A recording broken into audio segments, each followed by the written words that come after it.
कुंवारी भाभी बनी माँ। विमला: बहू, तुम्हारा पेट क्यों फूल रहा है? अनीता: पेट कहाँ, नहीं तो। पूर्वा: क्या भाभी, हमें साफ साफ दिखाई दे रहा है।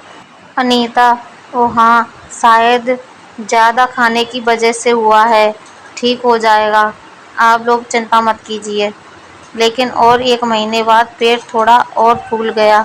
विमला को शक हुआ, जिसकी पति सुहागरात से पहले ही मर गया हो, उसका पेट कैसे फूल सकता है। शादी के बाद से ही अनीता का बर्ताव कुछ ठीक नहीं था। शादी के 1 हफ्ते बाद एक दिन अनीता अपने कमरे में बैठकर एक पुतले को गोद में लेकर गाना गा रही थी। अनीता: चंदा है तू, मेरा सूरज है तू, हाँ मेरी आँखों का तारा है तू, चंद है तू, मेरा सूरज है तू। और कमरे के बाहर से अनीता की सास विमला और ननद पूर्वा ये सब देख रही थी। विमला: अरे ये औरत पागल हो गई है क्या? पूर्वा: नहीं माँ, भैया को खोने के शोक में शायद दिमाग खराब हो गया है। विमला और पूर्वा अंदर चली गईं और अनीता से कहा।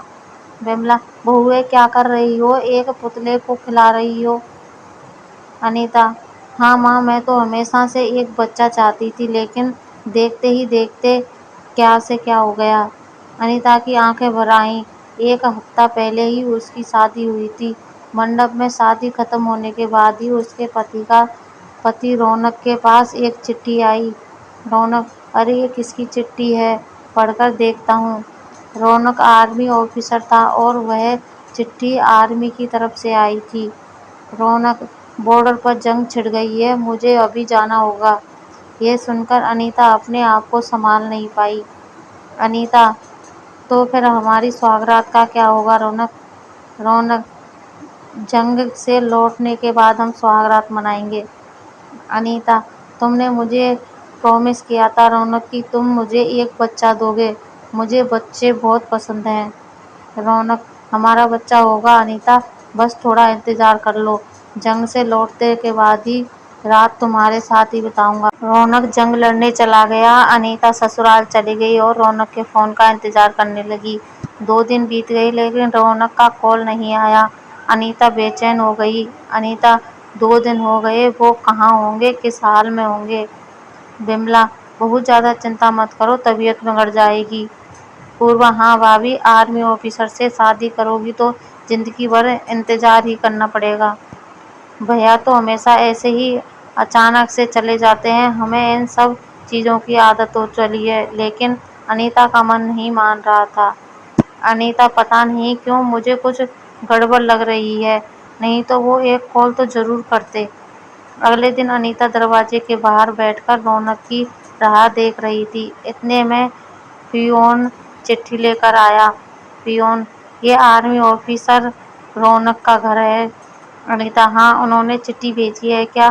पियोन: उन्होंने नहीं, ये आर्मी की तरफ से चिट्ठी है, उनके घर वालों के लिए। पियोन चिट्ठी देकर चला गया। अनीता ने चिट्ठी खोलकर पढ़ी तो उसके हाथ से चिट्ठी गिर गई, वो रोने लगी। अनीता: अरे क्या हुआ, मैं विधवा हो गई, हे भगवान, ये क्या किया आपने। रोने की आवाज़ सुनकर विमला और पूर्वा वहाँ आईं। अनीता ने दोनों को सब कुछ बताया और वे भी रोने लगीं। चिट्ठी में लिखा था, ऑफिसर रौनक अब इस दुनिया में नहीं रहे। जंग के मैदान में उनका देहांत हो गया, लेकिन उनकी बॉडी अभी तक नहीं मिली। अनीता: अब क्या होगा माँ जी, अब क्या होगा, मेरा पति कभी मेरे पास नहीं लौटेगा। विमला: मेरा बेटा, मेरा बेटा। 2 दिन तक रोना धोना चलने लगा और उसके बाद से अनीता अजीब हरकत करने लगी। अनीता: बच्चा, मुझे बच्चा चाहिए। रौनक ने मुझे बच्चा देने का वादा किया था, मुझे बच्चा चाहिए। पूर्वा: अभी बच्चा कहाँ से आएगा भाभी, अब तो भैया ही नहीं रहे। अनीता: वो सब मुझे नहीं पता, मुझे बच्चा चाहिए किसी भी हालत में। अनीता बाजार से एक छोटा सा पुतला खरीद कर लाई और उसे खिलाने और सुलाने लगी। उसे गोद में लेकर इधर उधर घूमने लगी। सभी ने सोचा कि अनीता पागल हो गई है। आसपास के लोग भी बातें करने लगे और ऐसे ही 2 महीने बीत गए और अचानक से एक दिन अनीता बीमार पड़ गई। उसे तेज बुखार आया और उसका सिर चकराने लगा। उसे डॉक्टर के पास ले जाया गया। डॉक्टर ने अनीता से कुछ कहा। विमला और पूर्वा को कुछ समझ नहीं आया, लेकिन अनीता बहुत खुश लग रही थी। इसलिए विमला ने पूछा, क्या बात है बहू, इतनी खुश क्यों हो? क्या हुआ? अनीता, कुछ नहीं माँ जी, बस ऐसे ही, आप नहीं समझेंगी। उसके बाद से अनीता के हाव भाव बदले बदले से लगने लगे। वो बहुत ज्यादा खाना खाने लगी और उसे हमेशा खट्टा खाने का मन करने लगा। पूर्वा, माँ, ये भाभी को क्या हुआ है? कुछ दिनों से कुछ अजीब सा लग रहा है।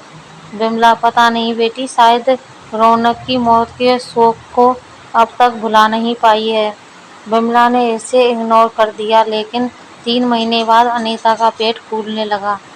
विमला, बहू, तुम्हारा पेट क्यों फूल रहा है? अनीता, पेट कहाँ, नहीं तो। पूर्वा, क्या भाभी, हमें साफ साफ दिखाई दे रहा है। अनीता, शायद ज्यादा खाने की वजह से हुआ है, ठीक हो जाएगा, आप लोग चिंता मत कीजिए। लेकिन और 1 महीने बाद थोड़ा और फूल गया। विमला को शक हुआ। विमला, हाँ, तू सच कह रही है, कुछ तो गड़बड़ लग रही है। पूर्वा, माँ, इसका उत्तर उसी डॉक्टर के पास है जिसके पास भाभी गई थी। वे दोनों डॉक्टर के पास चले जा गए।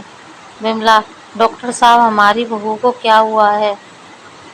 डॉक्टर, क्यों, आपकी बहू ने आपको नहीं बताया वो प्रेग्नेंट है? यह सुनकर विमला और पूर्वा के सिर पर जैसे आसमान गिर पड़ा। विमला, क्या प्रेग्नेंट? लेकिन ये कैसे हो सकता है? पूर्वा, वही तो, भाभी तो कुंवारी है। दोनों घर लौटे और अनीता को उल्टा सीधा सुनाने लगे। विमला, बच्चा पाने के लिए मुंह काला करके आई कलमुई।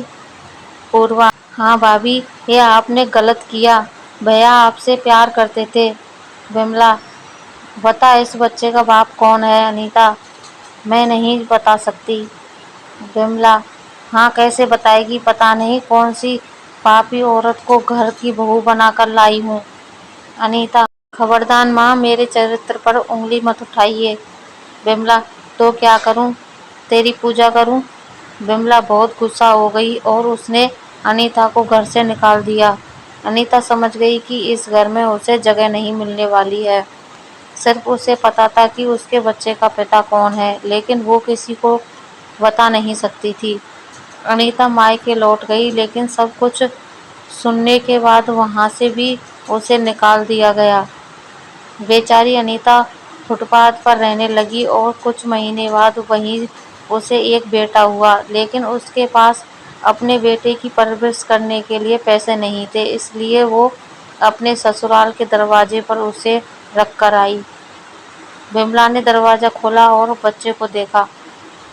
विमला, अरे ये क्या, यहाँ बच्चा कौन रख कर गया है?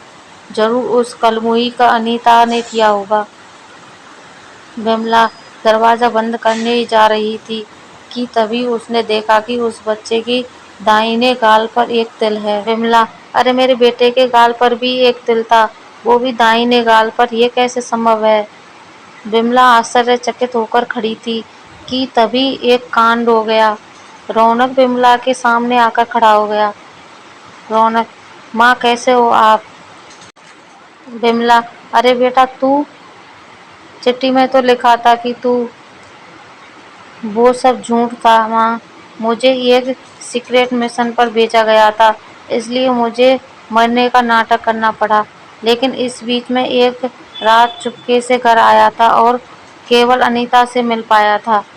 मैंने उसे मेरे बारे में किसी को बताने से मना किया था, इसलिए उसने आप लोगों को कुछ नहीं बताया।